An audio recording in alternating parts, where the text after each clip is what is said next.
la direction du pays, on n'a plus le souci du quotidien de l'Algérien ou des régions, mais juste celui de vaincre l'autre clan et de pérenniser son pouvoir à la tête de l'État. Il n'y a plus que cela comme projet. Et dans cette lutte des clans et de personnes, l'Algérie est livrée à elle-même. Bien des régions croient encore qu'il y a une idéologie arabe contre une idéologie berbère, croient qu'il y a l'arabo-islamisme qui est la fraternité entre les gens, mais dans la réalité, les choses se vivent autrement.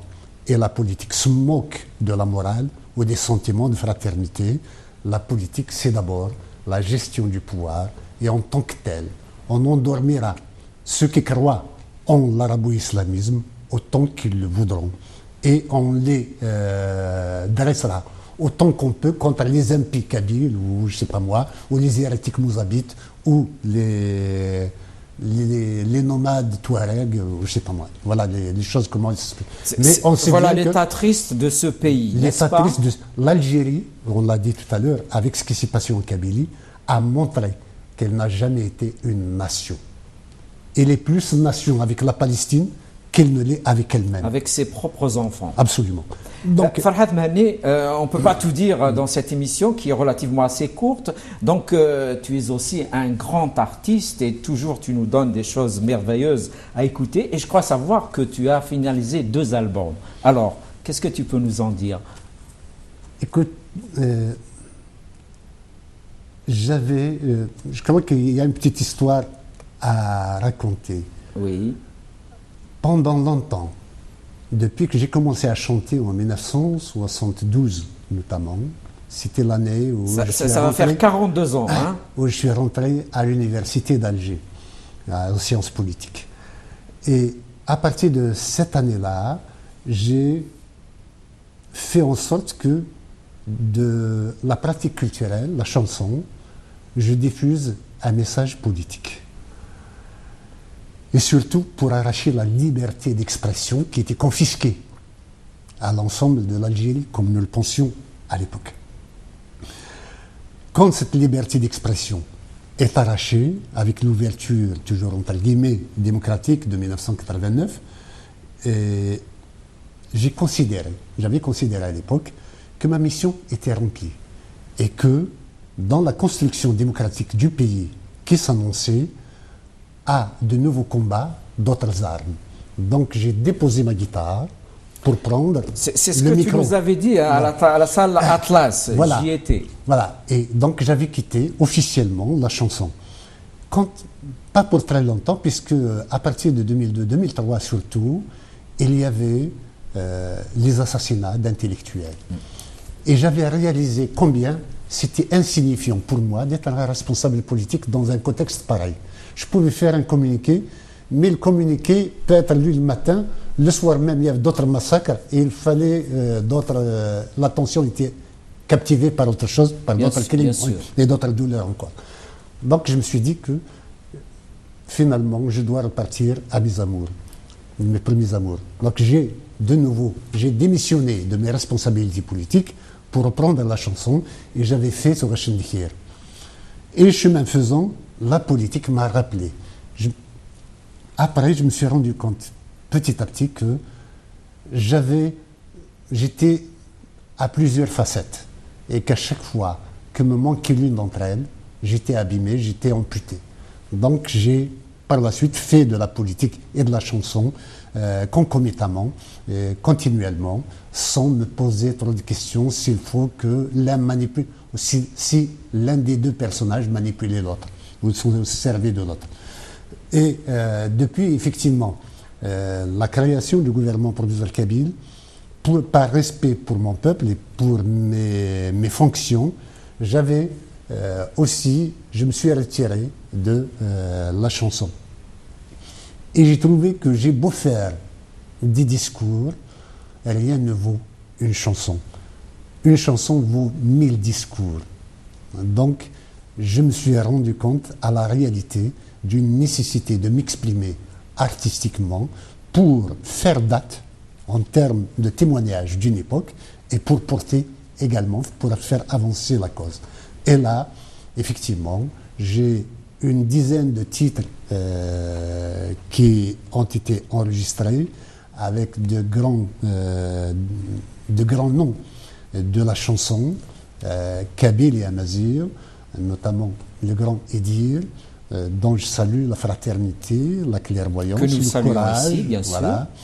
Ces prises de position ces derniers temps et le fait de chanter avec moi, je les prends comme, parce qu'il est plus âgé que moi, un tantinet, pas beaucoup, mais un peu plus âgé que moi, c'est vraiment le grand frère qui prête main forte à son jeune frère. Voilà.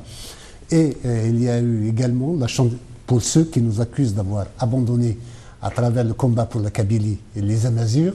Il y a la chanteuse d'Ihya, je tends la main aux oreilles aussi, et je la tendrai dans cette chanson. Nous parlons de l'Azawad comme des Libyens, des Berbères de Libye.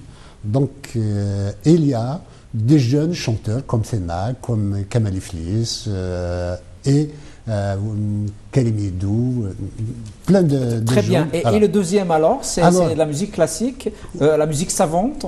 Oui, c'est de la musique savante, c'est de la musique philharmonique. Comme nous n'avons pas de tradition en la matière, je me sentais en devoir d'ouvrir un chantier. Ce ne sera pas excellent dans un premier temps. J'ai beau écouter de la musique classique, je sais pas de la musique universelle comme d'aucuns prétendent, c'est juste de la musique classique occidentale, c'est-à-dire il y a un savoir-faire des sonorités pour les rendre plus agréables, plus harmonieuses les unes entre les autres. Donc j'ai fait une dizaine de titres et ça se termine le 31 janvier pour cet ouvrage-là. Pour une fois, on va avoir de la variété telle que je la faisais depuis toujours, peut-être avec une voix un peu plus vieille, mais peut-être un peu plus mûre aussi, et de la musique classique pour la Kabylie. Jusque-là, comme j'ai dit, on écoutait du Beethoven, on aimait, on écoutait Mozart, peut-être qu'on aimait, mais pour une fois, nous avons la musique classique avec notre propre sensibilité, nos propres vibrations. Et excellent, il y a aussi un livre que tu es en train d'écrire sur cette affaire de l'avion. Oui, je l'avais entamé, ça fait longtemps, je n'avais écrit qu'un seul chapitre. Oui. Et puis là, j'ai un peu de temps, je me suis remis. Dès lors que je n'ai pas de passeport pour voyager, pour défendre ma cause, je peux le faire à partir de chez moi. Et je me suis mis à écrire ce qui s'était passé dans l'Airbus en 1994 pour reprendre un peu le contexte dans lequel cela s'est déroulé. Mais il y a aussi le regard du sociologue, de l'écrivain, de l'homme dans sa société. Tout ça est excellent, Farhat Mahani. On arrive à la fin de l'émission. Peut-être qu'on a oublié quelque chose ou bien un dernier mot, comme on dit traditionnellement. On dit toujours, c'est François Furet qui avait j'aime répéter cette phrase, oui. Les hommes font l'histoire, mais ils ne savent pas quelle histoire ils font. L'histoire avec ses passions, ses déchaînements, ses remous, entraîne des fois des larmes et du sang, de la douleur, mais elle transforme toujours la société. Nous sommes des acteurs et je suis parmi des acteurs qui veulent faire de la Kabylie une nation, un État, parmi tous ceux qui existent de par le monde. Et ça va se ressentir dans les chansons qui vont venir par ailleurs. Je ne suis pas là pour la division, mais je ne peux plus accepter que mon peuple n'ait pas le droit d'exister, d'avoir son propre gouvernement, d'avoir son propre parlement, d'avoir ses propres lois, de protéger ses enfants comme sa culture, comme sa langue, comme son identité.